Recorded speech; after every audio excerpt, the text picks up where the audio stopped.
자, 이제 벌써 5강이야. 5강이면은 거의 절반 정도 왔거든. 저번 시간에 우리가 일제강점기 때 창작된 시를 봤다면 이번 시간에는 산업화, 도시화, 그리고 독재 시대 그런 시대 모습이 반영되는 작품들을 좀 봅시다. 넘어갈게요. 산업화, 도시화 해가지고 우리가 앞선 강좌에서 배웠어. 보통 이제 시에서는 일반적으로 긍정적으로 보는 그런 관점 그리고 그런 대상들이 있고 또 일반적으로 부정적으로 보는 애들이 있다고 했는데 이 산업화하고 도시화는 긍정적으로 보는 거였나 부정적으로 보는 거였나? 부정적으로 보는 거였죠. 그래서 그 이유 뭐 자연을 파괴하더라. 왜냐면 이 자연 같은 게 또 시에서 상당히 긍정적으로 바라보는 대상이었잖아. 산업화 도시화 그로 인한 무분별한 개발 때문에 자연들이 파괴되더라. 자, 그다음 정신적 가치를 외면하게 됩니다. 왜냐하면 이 산업화 도시화는 필연적으로 돈과 같은 물질적 가치 아무래도 이런 거에 조금 관심을 많이 갖게 되다 보니까 이런 소중한 정신적 가치에 대한 외면 이런 부정적인 모습이 생겨나겠죠. 또 산업화 도시화 때문에 전체적으로는 발전할 수 있지만 그 속에서 분명 소외되고 가난하고 예전보다 더 힘겹게 살아가는 사람들이 생길 수가 있다. 그래서 대략적으로 한 요런 세 가지 정도의 요소 때문에 문학이나 혹은 시에서는 이런 산업화 도시화를 좀 부정적으로 본다라는 것이죠. 넘어갈게요. 그 다음 독재하고 이제 민주주의가 있습니다. 독재 같은 경우는요. 자유를 억압하고 구속하는 겁니다. 그리고 무엇보다도 옳지 못한 방법으로 권력을 차지하고 있는 것이기 때문에 아무리 그 결과가 좋다 해도 방법이 옳지 못하다면 당연히 문학에서는 이런 것들을 좀 부정적으로 바라보겠죠. 민주주의 뭐 여기 선생님 오른쪽에다 정리한 게 뭐냐면 지향하는 가치, 뭐 자유와 평등 이런 것들이라고 써놨는데 만약에 독재 시대 창작된 작품인데 물론 뭐 이런 거는 우리가 공부를 좀 많이 하다 보면은 이 작가의 작품은 독재 시대를 배경으로 하는구나 이렇게 자연스럽게 습득이 될 수도 있으나 이제 대부분 이제 보기에서 출제자가 보기에서 이 작품은 독재 상황에 창작된 작품이야 뭐 이런 식으로 언지를 주거든요. 자, 그렇게 독재 시대에 창작된 작품이라는 게 어느 정도 캐치가 됐다면 만약에 이 작품에서 사랑하는 연인이 나오더라. 뭐 너라든가 그대라든가 그러면은 이 사랑하는 연인은 말 그대로 그냥 연인일 수도 있지만 민주주의를 의미하는 그런 대상으로도 많이 나온다라는 거 요거 하나 정도 추가적으로 알고 있으면 좋을 것 같습니다. 그 다음에 이제 소시민적 태도라고 나오는데요. 여기 한번 별표를 좀 한번 해볼게요. 자, 원래 여기 있는 소시민이라는 요 용어의 정확한 뜻은 돈이 되게 많은 자본가와 그리고 하루하루 힘겹게 살아가는 가난한 노동자 그 중간계층 정도로 보면 됩니다. 자본을 갖고 있는 자본가와 그 다음 하루하루 힘겹게 노동을 통해서 먹고 살아야 되는 이 노동자 사이에 중간 계급을 우리가 소시민이라고 해. 그러니까 어떻게 보면 약간 서민하고는 조금 뉘앙스가 다를 수도 있어요. 정확하게는 서민보다는 중산계층, 중산층 이런 표현은 많이 들어봤죠. 중상계층 정도를 의미하는 개념어가 이 소시민인데 문학에서 소시민적 태도하면 이제 어떤 태도를 많이 일컫게 되냐면 중산층이라고 그랬잖아. 그러니까 되게 부자는 아닌데 또 이런 노동자들처럼 되게 가난한 것도 아니에요. 말 바꾸면 그럭저럭 먹고 살만하고 그 다음 회사에 나갔더니 월급은 따박따박 나오고 뭐 그런 상태죠. 그러다 보니까 현실이 옳고 그름 이런 건 별로 관심이 없어요. 누군가 나타나서 독재를 한다 하더라도 내가 먹고 사는데 지장이 없다. 나에게 이득이 되느냐 손해가 되느냐 따져봤을 때 나한테 손해가 되는 건 없다. 그러면은 그 부정적 현실에 아무런 비판과 저항을 하지 않고 순응하는 태도를 말합니다. 그래서 선생님이 여기다 정리한 게 뭐냐면 얘네들의 특징은 옳고 그름보다 이해관계를 더 중시 여기는 그런 태도다. 나한테 이득이 되느냐 손해가 되느냐 그러다 보니까 아무리 부정적 현실이라 할지라도 나에게 손해가 생기지 않고 나에게 이익이 생기는 상황이라면 절대 이 부정적 현실에 비판하거나 저항하지 않아요. 그냥 아이고 뭐 독재든 뭐든 어때 나는 먹고 살만한데 이런 부정적 현실에 순응을 하며 살아가는 삶의 태도를 이야기하는 거고 요거는 당연히 문학에서 정당한 혹은 정의로운 삶의 태도로 보겠어. 약간 비겁하고 비굴한 삶의 태도로 보겠어. 약간 비겁하고 그다음 비굴한 삶의 태도를 본다라는 겁니다. 그래서 이 소시민적 태도는 물론 다양한 시대를 반영하고 있는 다양한 작품들에서 나올 수도 있지만 특히 이제 부정적 현실을 밑바탕으로 한다라는 점에서는 아무래도 이제 독재 상황 그런 배경을 갖고 있는 작품에서 많이 나오겠죠. 그래서 우리 이제 작품들 몇 가지 좀 살펴보면서 갈게요. 첫 번째 봅시다. 항상 뭐부터 보자고 했냐면 작가하고 제목부터 보자고 그랬어. 이 작품은 제목이 뭐예요? 성북동 비둘기입니다. 그럼 성북동, 비둘기 둘 다 제목에서 사용된 명사형이기 때문에 이게 굉장히 중요한 시어로 작용을 할 거다라는 것이죠. 성북동 산에 번지가 새로 생기면서 본래 살던 성북동 비둘기만이 번지가 없어졌다. 성북동 비둘기, 성북동에 살고 있는 비둘기가 있는데 얘네들은 번지가 없어졌대. 말 바꾸면 삶의 터전을 잃어버렸다 이거죠. 비둘기 하면 보통 자연물일 텐데 자연물의 번지가 없어진 이유는 이 성북동 산에 아마도 사람들이 산을 파괴하고 거기다가 인간들이 살 마을을 만들었나 봐. 그러니까 이 번지는 바로 산업화 도시화로 인한 자연 파괴 뭐 이런 걸 의미하겠죠. 그래서 성북동 비둘기만이 자기네들의 삶의 터전이 없어졌다. 좀 더 가볼게요. 새벽부터 돌 깨는 산울림에 떨다가 가슴에 금이 갔다. 누구 가슴에? 성북동 비둘기 가슴에. 왜냐하면 이제 삶의 터전을 잃어버렸으니까요. 가슴에 금이 갔다. 그래도 성북동 비둘기는 하느님의 광장 같은 새파란 아침 하늘에 성북동 주민에게 축복의 메시지나 전하듯 성북동 하늘을 한 바퀴 휘돈다. 좀 더 가볼게. 성북동 메마른 골짜기에는 자 조용히 앉아 콩알 하나 찍어 먹을 널찍한 마당은커녕 가는 데마다 채석장 포성이라 나왔잖아. 이 포성이 폭탄 소리야. 채석장은 이제 돌을 갖다가 얻어내는 그런 공간으로 보면 돼요. 우리가 산이 이렇게 있을 때 이 산에서 우리가 돌을 떼낼 때 폭탄을 터뜨려서 떼내거든. 그걸 뜻하는 거야. 채석장 포성. 그럼 당연히 산에서 폭탄을 다이너마이트 같은 거 이런 거 빵빵 터뜨리고 있으니까 이것도 자연 파괴. 아마도 이 작품의 상황은 산까지 다 파괴시키는 도시화가 진행 중인 것 같아요. 피난하듯 지붕에 올라앉아 아침 구공탄 굴뚝 연기에서 구공탄은 너희들 모르겠죠? 옛날에 연탄 뗄 때 이렇게 생긴 연탄이 있는데 구멍이 9개 뚫린 연탄을 구공탄이라 그럽니다. 자, 구공탄 굴뚝 연기에서 향수를 느끼다가 향수 별표할게요. 자, 우리가 선생님이 항상 얘기하는 게 뭐냐면 우리가 시를 접할 때 어떤 고정관념을 좀 버리자. 읽자마자 정말 문학을 전공하는 사람들처럼 상징적 의미와 그다음 뭐 구체적 의미가 착착착 나오는 그런 것들 꼭 그렇게 해석해야 되만 된다. 그런 고정관념은 좀 버리자 그랬죠. 그래서 선생님이 앞에서 쭉 뭐 몇 가지를 체크하면서 오긴 했지만 사실 너희들 입장에서는 앞에 다 몰라도 상관없고 제목이 성북동 비둘기였다라는 거. 성북동 비둘기였다라는 거. 그리고 얘는 번지가 없어졌고 또 중요한 거 여기 향수 이게 중요한 거죠. 왜냐하면 시에서 가장 중요한 건 정서 상황 태도였잖아. 이 향수는 뭐니? 그리움이에요. 그리움. 특히 고향에 대한 그리움을 얘기하는 거죠.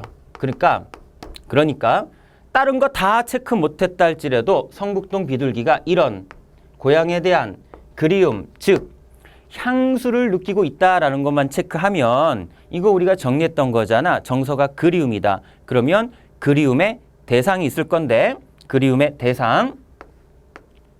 이 그리움의 대상은 당연히 긍정적인 의미를 갖고 있기 때문에 그리워할 거다라고 했어. 그리고 이 대상이 지금 현재 존재하지 않는다.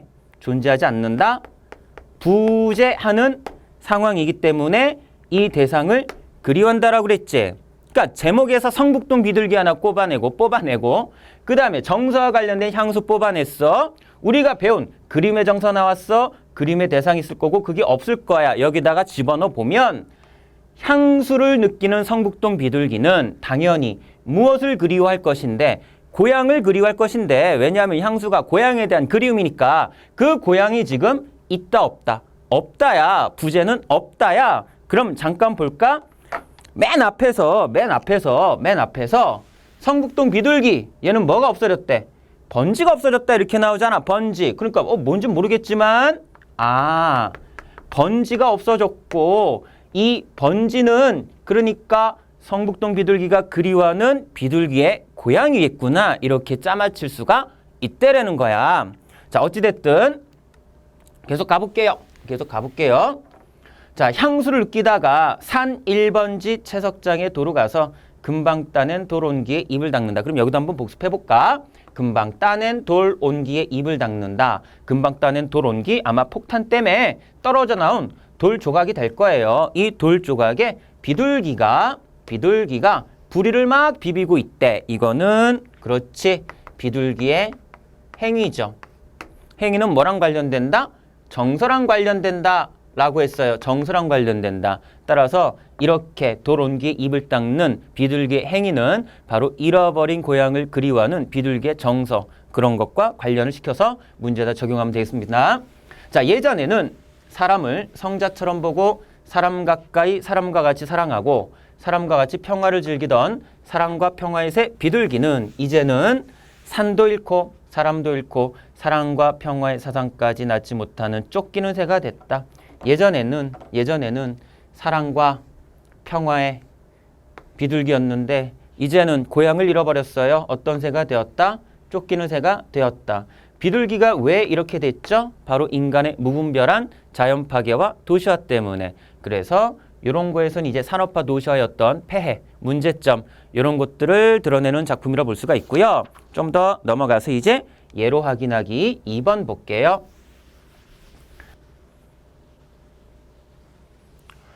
자, 이제는 우리 독재 관련한 그런 사회 모습이 드러내는 작품 좀 볼게요.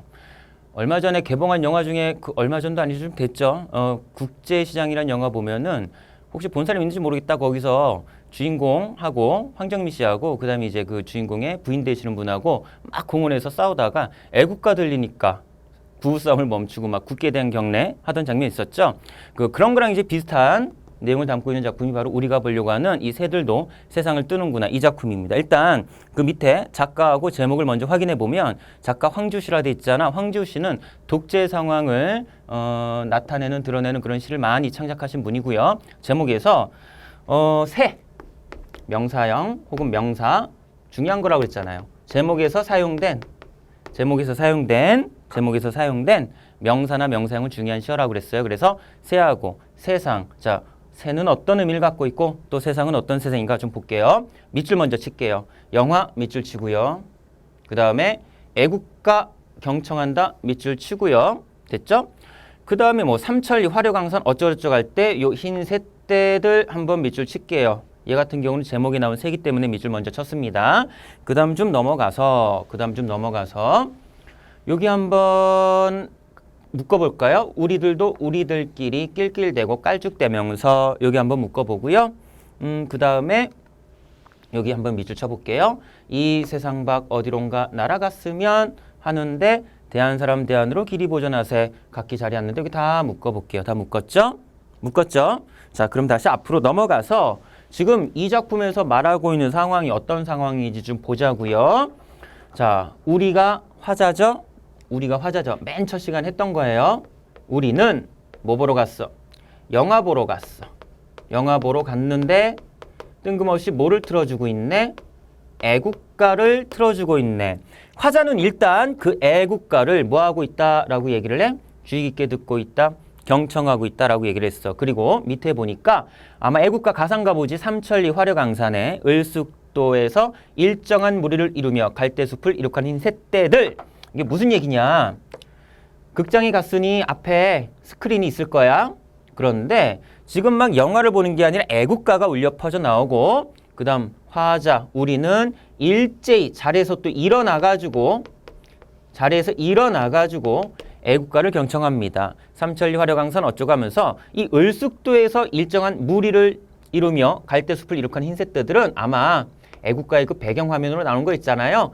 그건가 봐요. 근데 그 배경 속에 나오는 이 새떼들이 뭐하고 있냐면 끼룩끼룩대고 낄낄대고 있답니다. 1열, 2열, 3열 줄 맞춰서 그 다음 잘 봐. 자기들의 세상을, 이 자기는 새거든요. 자기들의 세상을 이 세상에서 떼어매고 여기 한번 밑줄 치고 별표할게요. 이 세상 밖 어디론가 날아간다. 별표할게요. 자, 보세요. 새들은요. 이 세상에 머무릅니까? 이 세상 밖으로 날아가고 있습니까? 이 세상 밖으로 날아가고 있어. 이게 아마 제목에서 나온 새들도 이 세상을 뜨는구나. 아마 그건 것 같아. 다시 보면은 본문 오면 우리도 우리끼리 낄낄대고 깔쭉대. 아니 앞에서 분명히 애국가를 경청하고 있다고 했는데 지금 여기 보니까 애국가를 경청하는 게 아닌 것 같아. 그냥 억지로 일어나서 영화 보러 왔는데 무슨 애국가야 막 이러면서 막 낄낄대고 깔쭉대고 있는 거죠. 그러면서 우리의 대열을 이루고 한 세상 떼어매고 자, 이 세상 밖 어디론가 날아갔으면 화자도 이 세상 밖 어디론가 날아갔으면 이라는 소망을 갖고 있네? 그러면 이 세상은 어떤 세상인데 이 세상은 어떤 세상인데 영화 보러 갔더니 애국가 틀어주는 세상이야. 알고 있다는 세상이 다 있어. 그쵸? 이 애국가는 뭔가 자발적인 애국심이 아니라 독재 정권하에서 강요된 애국심이죠. 영화 보러 간 사람들한테 애국가를 틀어주는 거. 이거 자유로운 상황이 아니면 구속과 억압이야.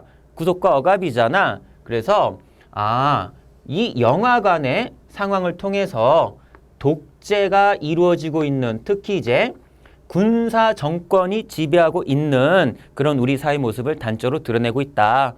그리고 이 우리는 화자는 이 새들처럼 마찬가지로 이 세상 밖으로 날아가고 싶은데 이런 더러운 세상 밖으로 날아가고 싶은데 그러지 못하고 마지막에 주저앉으면서 약간 좀 좌절하면서 약간 체념적으로 시를 마무리하고 있다 이거죠.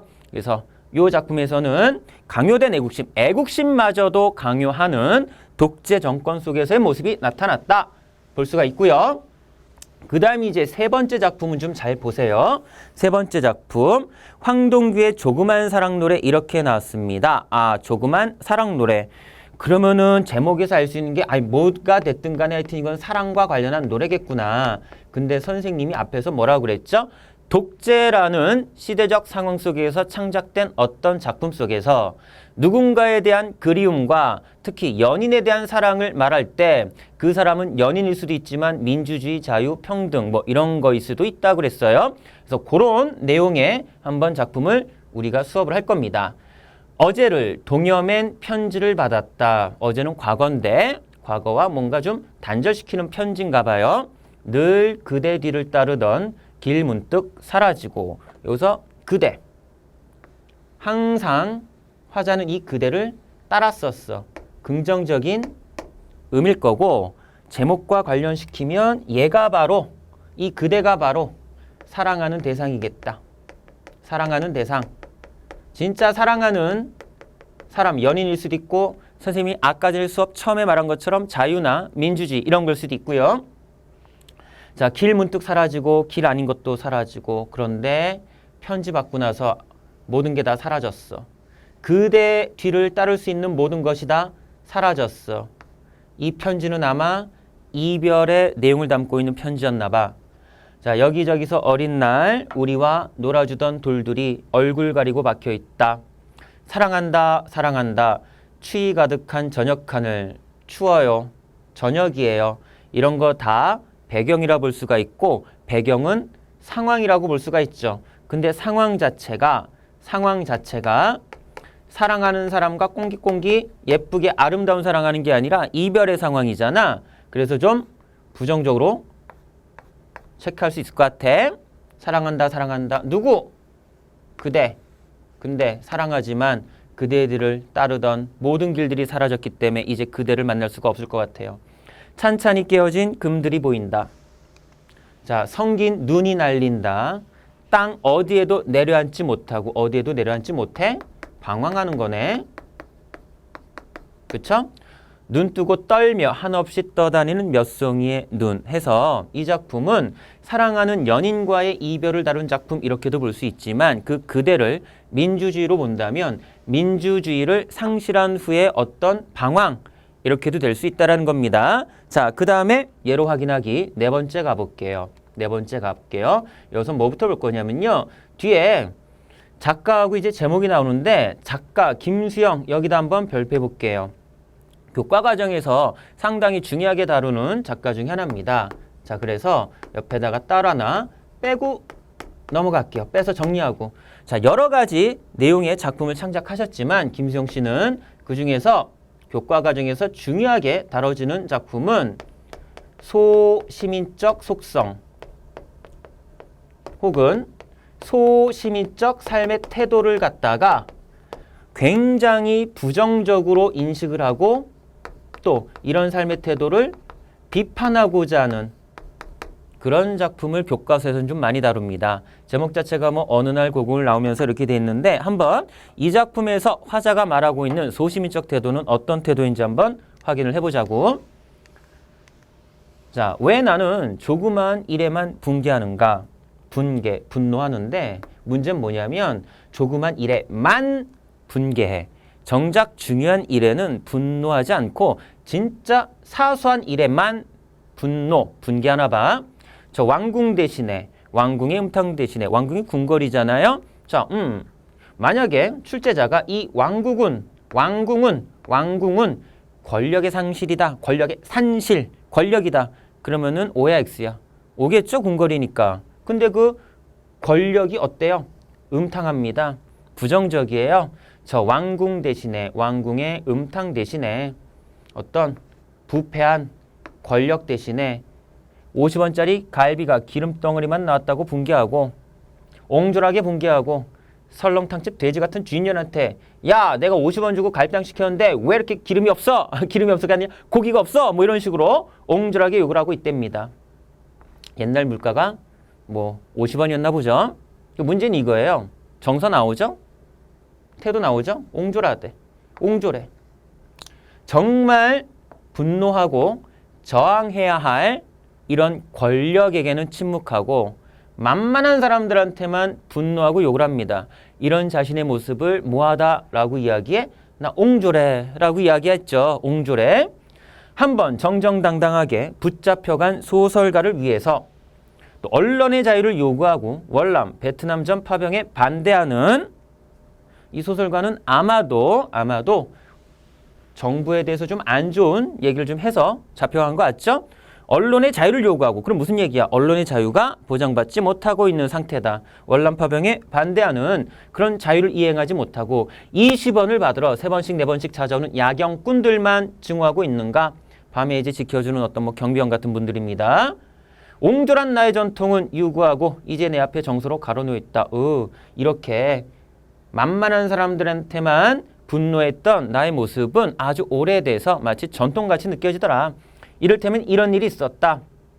부산의 포로 수용소에 제14 야전병원에 있을 때 정보원 너스들과 너스를 간호사죠? 스펀지 만들고 거즈를 개키고 있는 나를 보고 왜 포로 경찰이 되지 않는다고 남자가 뭐 이런 일을 하고 있느냐고 놀린 일이 있었다. 너스를 옆에서. 지금도 내가 반항하고 있는 것은 밑줄 칠게요. 스폰지 만들기, 거지 적고 있는 일. 그리고 화자는 뭐라고 생각해? 아까 전에 뭐였죠? 보세요. 야전병원이잖아요. 막 포로 수용소. 그러면은 뭔가 좀 전쟁이 진행 중인 것 같은데 뭐 6.25 전쟁이나 이런 거. 남자라면 총 들고 나서 쏴야 되는데 스폰지 만들고 거지 적고 있어. 정말 중요한 일을 하는 게 아니라 사소한 일, 사소한 거에만 몰두하고 있다고. 이거 조금도 다름없다. 굉장히 나는 옹졸하다 이거죠. 얼마나 옹졸해요? 얼마나 내 존재가 작습니까? 개 울음소리 듣고 그 비명해져요. 개 짖는 소리도 무섭습니다. 개 짖는 소리도 져요.